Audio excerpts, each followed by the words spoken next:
Amazing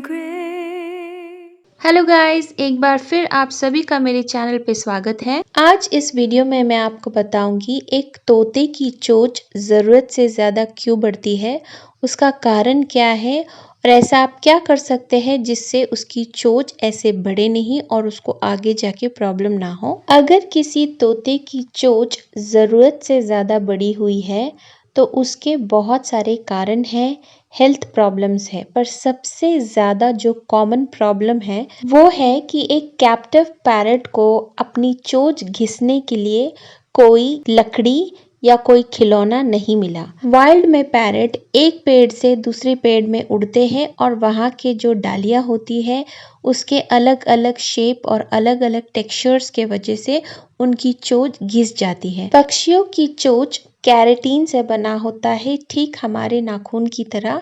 जैसे हमारे नाखून बढ़ती है उसी तरह से पक्षियों की चोंच भी जिंदगी भर लगातार बढ़ते रहती है। अगर एक तोते की चोंच ज़रूरत से ज़्यादा बड़ी हुई है तो उस तोते को चढ़ने में, प्रीनिंग करने में, मतलब अपने आप को संवारने में, खाना खाने में, यहाँ तक कि पानी पीने जैसे दैनिक कार्यों को करने में मुश्किल हो सकती है, जिससे कुपोषण मतलब माल न्यूट्रिशन और स्वास्थ्य से जुड़े हुए कई समस्याएं हो सकती हैं। पालतू तोते की चोंच ऐसे ना बढ़े, इसके लिए एक बहुत ही सीधा सा उपाय है। वो ये है कि आप आपके तोते को नेचुरल वुड टॉयज दीजिए, उनके केज में नेचुरल वुड रखिए, उनके लिए वुडन स्टैंड बनाइए जिससे वो उस पर चढ़कर बैठ सके और उनकी चोंच को घिस सके।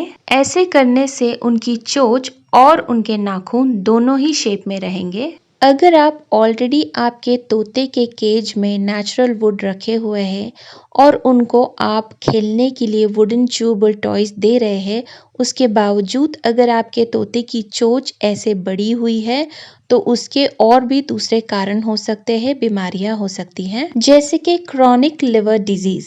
ये क्यों होता है? जब आप आपके पैरट को हाई फैट्स या हाई कोलेस्ट्रॉल वाली चीज़ें खिलाते हो तो उनको ये बीमारी होती है, फैट्स की वजह से, कोलेस्ट्रॉल की वजह से। फिर तीसरा कारण हो सकता है स्केली फेस माइट्स, जिसे साइंटिफिक टर्म में निमिडोकॉप्टिस भी कहा जाता है। ये यूजुअली बजीज को होता है, बजरीगर को होता है। उसके बाद कारण हो सकता है वायरल, बैक्टीरियल या parasitic infection on the big tissue. इसका मतलब है तोते की चोंच के ऊतकों का वायरल, बैक्टीरियल या परजीवी संक्रमण। फिर अगला कारण हो सकता है न्यूट्रिशनल डेफिशिएंसी, मतलब पोषक तत्वों की कमी। फिर हो सकता है डेवलपमेंटल अबनॉर्मलिटीज, इसका मतलब है विकासात्मक असामान्यताएं, या तो फिर पोलियोमा वायरस जैसे संक्रमण हो सकता है।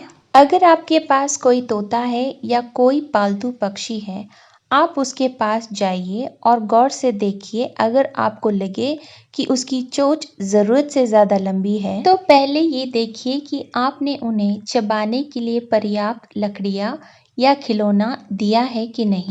अगर नहीं दिया होगा तो वो दीजिए, और अगर दिया है उसके बाद भी आपके तोते की चोंच ज़रूरत से ज़्यादा बढ़ी हुई है तो जो बीमारियां मैंने इस वीडियो में बताया है उसमें से कुछ आपके तोते को हुआ होगा। अगर आपको लगता है कि आपका तोता बीमार है तो आप उसका ट्रीटमेंट करवाइए। अपने आसपास के एवियन डॉक्टर्स और वेट डॉक्टर से मिलिए और अपने तोते की जांच पड़ताल कीजिए और उस हिसाब से उनका ट्रीटमेंट शुरू कर दीजिए। एवियन डॉक्टर या वेट डॉक्टर्स आपके तोते की चोंच की ट्रिमिंग भी करेंगे ताकि उसका शेप फिर से नॉर्मल हो जाए। ट्रिमिंग करवाने के बाद अगर आपको लगे कि आपको आपके पैरट की ट्रीटमेंट की ज़रूरत नहीं है और आप उनका ट्रीटमेंट नहीं करवाओगे तो हो सकता है आगे जाके आपके पैरट को ये प्रॉब्लम फिर से हो और उसकी चोंच फिर से बढ़ने लगे। इसलिए ट्रीटमेंट करवाना बहुत ज़रूरी है और ट्रीटमेंट ज़रूर करवाइए। मैंने जो भी बीमारियां इस वीडियो में बताया है, अगर आप में से किसी को भी उनमें से कोई बीमारी का डिटेल वीडियो चाहिए होगा तो प्लीज़ मुझे कमेंट कीजिए, और अगर आपको कुछ जानना है, पूछना है तो कमेंट कीजिए। मैं हमेशा की तरह आपको रिप्लाई करूंगी। अगर आपको मेरे वीडियोस अच्छे लगते हैं तो प्लीज़ लाइक कीजिए, शेयर कीजिए और सब्सक्राइब कीजिए। Okay guys, thank you for watching my video. Bye bye.